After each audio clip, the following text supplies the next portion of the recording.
Coucou tout le monde, j'espère que vous allez bien. Donc aujourd'hui, je vous partage une recette de choubakia, ce gâteau qu'on mange principalement pendant le mois du Ramadan. Ce gâteau est très apprécié au Maroc. Donc les Marocains, ils ont le choubakia, les Algériens, ils ont le grioche. C'est, on va dire, pratiquement le même gâteau, mais au niveau des ingrédients, c'est pas du tout à fait les mêmes. Donc là, pour la choubakia, il vous faudra alors un sachet de levure chimique de 7 grammes. Moi, celle-là, je l'ai acheté au Maroc. Donc ici, en France, il y en a, mais 11 grammes, donc il faut prendre la moitié. Il vous faudra 1 kg de farine, 150 grammes d'amandes grillées moulues. Il vous faudra 100 grammes de sésame grillé également et moulu aussi. En fait, on vient les rendre comme un petit praliné. Il vous faudra 80 millilitres d'eau de fleur d'oranger avec une petite pincée de safran.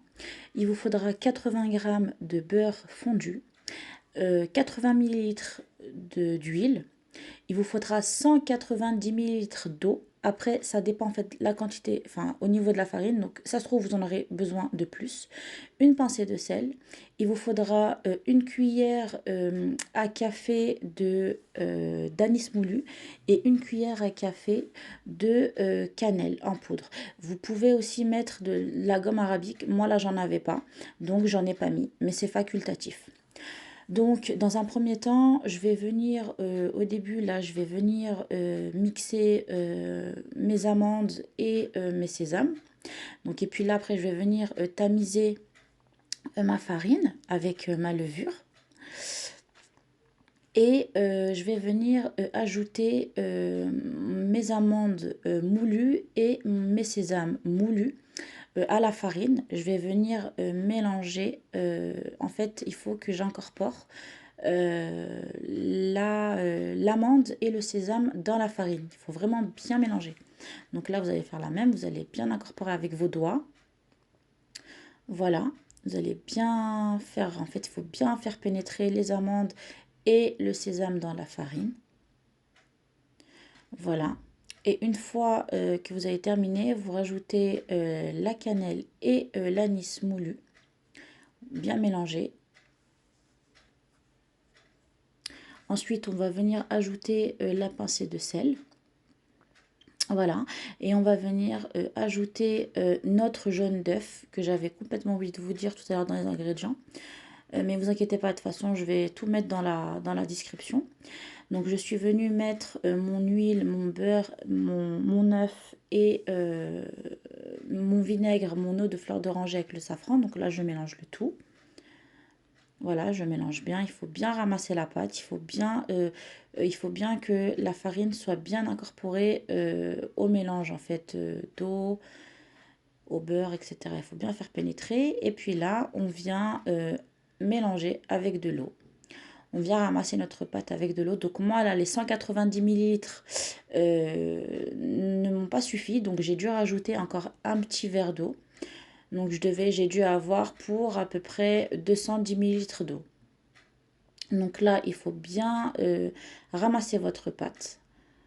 Voilà, il faut bien la travailler. Il faut que votre pâte soit collante, enfin soit molle et non collante. Donc ensuite, on va la diviser en plusieurs boules. Voilà, donc moi j'ai eu 12 boules. Ensuite, on va venir prendre une boule. On va venir l'étaler finement. On va venir étaler la pâte finement. Et on va prendre un emporte-pièce de chez Bakia. Donc moi, en fait, j'avais, vous savez, le rouleau, mais je ne sais pas où il est. Donc j'ai pris avec ce petit emporte-pièce. Et puis là, on va venir plier la Shibakia. Alors, la première bande sur la deuxième bande, la deuxième bande sur la troisième bande. Voilà. Et ainsi de suite. Donc voilà, donc là je suis en train d'ouvrir le milieu de la Shibakia. Donc on vient pincer les bords. Voilà. On ouvre bien la Shibakia au milieu. Et voilà, elle est prête. Donc je vais vous en refaire montrer une deuxième. Et puis en fait, à la fin en fait, une fois que je vais laisser mes Shibakia un petit peu sécher, je vais couper, vous voyez les bords, je vais les couper un petit peu parce que j'aime pas quand c'est trop long. Voilà, et franchement, cette méthode-là, c'est la plus facile, honnêtement. Voilà, pour les débutantes, c'est vraiment la top du top au niveau du façonnage. Et puis là, comme vous voyez, en fait, j'ai pris l'emporte-pièce des Shibakia. J'ai le rouleau aussi, mais en fait, enfin, je ne l'ai pas retrouvé, donc voilà, du coup, j'ai pris l'emporte-pièce. Donc là, comme vous voyez, en fait, j'ai pris la première bande que j'ai mis sur la deuxième. Ensuite, la deuxième, je l'ai mis en dessous de la troisième au-dessus de la quatrième et la quatrième en dessous de la cinquième. Donc là, ensuite, je viens ouvrir délicatement les bandes. En fait, j'essaie de les espacer un petit peu. Je pince bien les bords. Et voilà, la shibakia est prête. Donc là, je vais vous faire montrer encore une deuxième shibakia. Comme ça, vous verrez bien comment je plie ma shibakia. Donc la première bande, je la mets sous la deuxième, sur la deuxième, pardon. La deuxième, je la mets sous la troisième. Ensuite, la troisième, je la mets sur la quatrième. Et la quatrième, je la mets sous la cinquième. Je pince bien les bords. Voilà, et je viens ouvrir mes bandes. Voilà, et en fait, je dois laisser un petit espace en fait au milieu. Voilà. Franchement, c'est super facile cette façon de faire la shebakia. Honnêtement, pour les débutantes, franchement, elle est pour vous cette recette. Donc voilà, donc ensuite je vais venir cuire mes shebakia dans l'huile. Une fois que je les ai laissés reposer, sécher. Ensuite, je vais les mettre dans le miel que j'aurai déjà chauffé. Et puis après, je viens les sortir de mon miel. Il faut bien les laisser absorber, hein, les shebaki, hein. Donc ensuite, je vais venir les sortir. Je vais les mettre dans une passoire. Et puis, je vais venir parmeser de sésame. Donc voilà, comme vous voyez, la vidéo touche à sa fin. Donc vous avez vu hein, avec la recette au niveau du pliage, super facile pour les débutantes. Voilà, donc là, avec cette recette, moi, j'ai obtenu 100 pièces, entre 100 et 104 pièces. Voilà, vous avez vu, super facile. Voilà, bon, bah écoutez, j'espère que la vidéo, elle vous aura plu. N'hésitez surtout pas à me laisser un petit commentaire une fois que vous avez testé ma recette.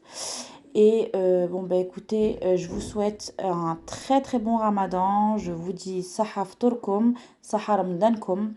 Et bon bah écoutez, je vous souhaite plein plein de bonnes choses et je vous dis à très bientôt pour de nouvelles recettes sur ma chaîne Kitchen de Chef Mounia. Et je vous fais plein de gros bisous. Gros bisous à vous tous.